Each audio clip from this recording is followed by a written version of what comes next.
Okay, here we go. Episode 1 of the game. This is December 11th, 2023. 22.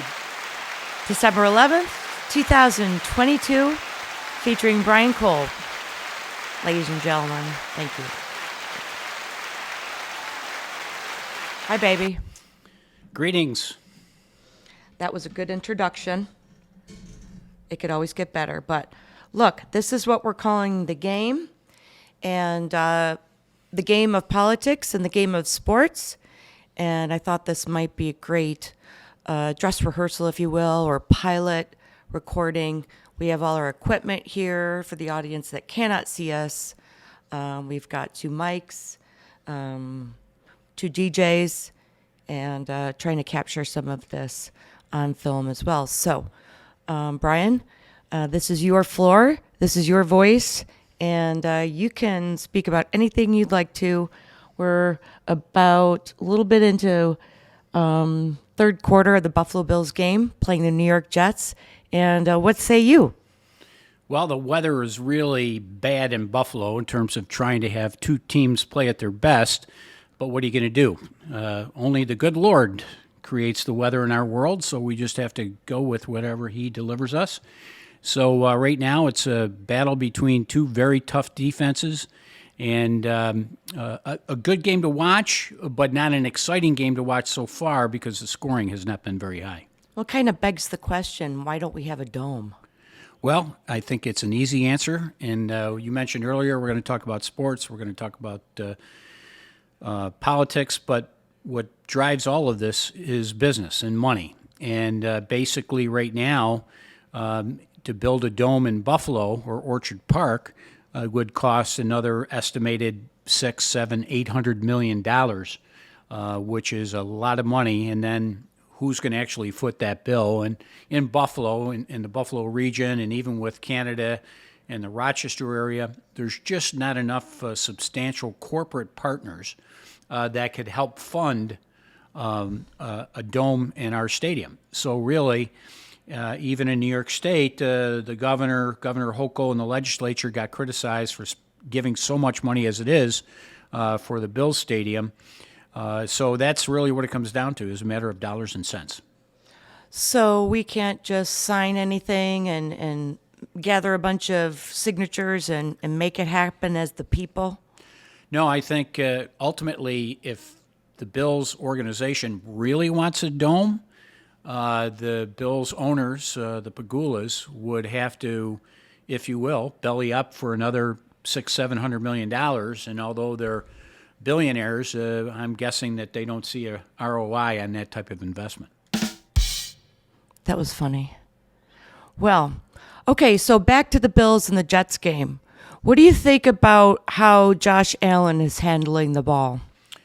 Well, right now, I think he's doing fine. I think who's struggling right now on the Bills' end of the scrimmage line is the offensive line. And the Jets' defense is very good, so you don't want to underestimate the talent that the Jets have on their defensive side of the ball. However, the Bills' offensive line is struggling with the Jets' defense. And quite frankly, back in July, I had said, as an amateur, I thought that the offensive line was the weakest link to the Buffalo Bills team, which is very good. But quite frankly, their pass protection has been spotty at best against the Jets, and the same thing with their blocking on offense. And early in the first half, there was just too many penalties by the Bills' offensive line. Yeah, and some injuries on the Jets side as well. Okay, we're going to take a break, and we'll be back with more of the game. Okay. Wow, what a game, what a game. If you're a Bills fan, another cardiac win, as well as a cardiac game. I love it. And certainly, I thought the Jets played really well. Mike White, their quarterback, made some great throws. The Jets receiver made some great catches. Very tough to make catches, I might add. And certainly throughout the game, statistically, just looking at the first round of statistics after the game, the Jets had more first downs than the Bills. They had more plays than the Bills. They had more yards than the Bills. And certainly in terms of even passing, Mike White had a total of 233 yards, I think between maybe him and Joe Flacco, but it was mostly Mike White. And the Bills only had 130 yards. But certainly, I think the Bills' offense did not play well today, regardless of the win. I thought the defense played really well. The only criticism I've had of the Bills' defense today was their tackling was very poor, that the Jets' receivers or running backs got extra yardage either after the catch or poor tackling led to additional rushing yardage. But overall, did I think the Bills' defense played well? When you look at the scoreboard, the answer is yes. But certainly, they really have to work on their tackling because whatever team it is, you can't give them second and third chances to gain more yards either when they're running the ball or after the catch. They just kept making the same play after play after play, meaning the Jets. They were so open. They were always open for him. Well, sometimes that's the scheme of the defense, is to give up short passes, and that's why it's imperative for a Bills defensive player or the defense to tackle as soon as that catch is made. And what was happening too many times is after the catch, the Jets got extra yardage. Statistically today, if you just looked at the statistics that are reported on every NFL game, the Jets should have won based on statistics. But the only statistic that really matters is the final score. Right. And the Bills won by 8 points. They were favored by 10 with the bookies. I never thought that the Bills should be favored by 10, primarily because of the Jets' defense. They're very, very good. But bottom line, the Bills won, and that's what's most important. Right. So during the game, number 5, quarterback number 5 on the Jets, he took some blows, and he looked to me like he was suffering.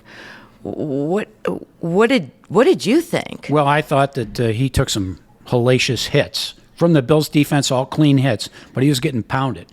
And the only thing that was in the fourth quarter because he was getting lambasted by the Bills defense, you could tell he was hurt. You could tell he was in pain.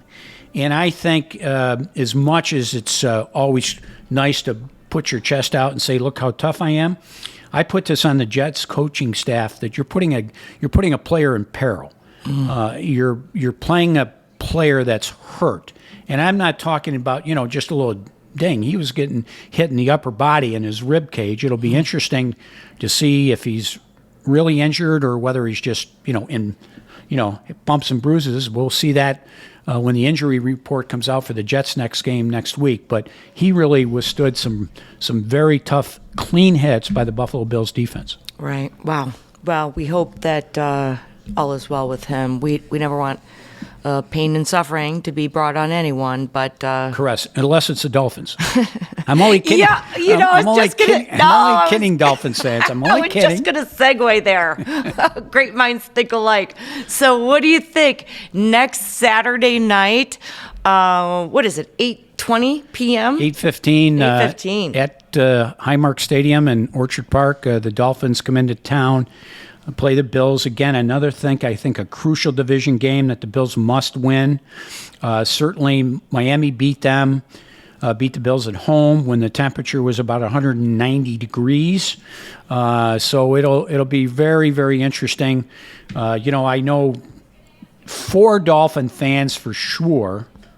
High school buddies, Jim Gray, John Woodworth, former communications director for me in Albany, Mike Frazier, and unfortunately, one of my relatives, my second cousin Thomas Kolb, who... The Thomas Kolb? The Thomas Kolb. You mean Tommy? Who I think he fell on his head sometime when he was 3. And so that's how he became a Dolphins fan. Tommy K. Tommy K. Or Thomas K, as they call him. Right. Oh, well, that's great. Well, we can't wait. We can't wait to hear what's going to go on next. So stay tuned, and thank you for your time and your talent, Brian Kolb.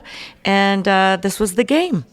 Well, thank you very much, and whoever's watching or listening, we appreciate you, logging in, and hopefully there will be more to follow over the coming weeks and months. And hopefully you'll enjoy it because you're going to get straight talk, authentic, no BS, and I'll probably say some controversial things like I did about my dolphin friends, but that goes with the game. Amen. All right, we'll see you next time on the game.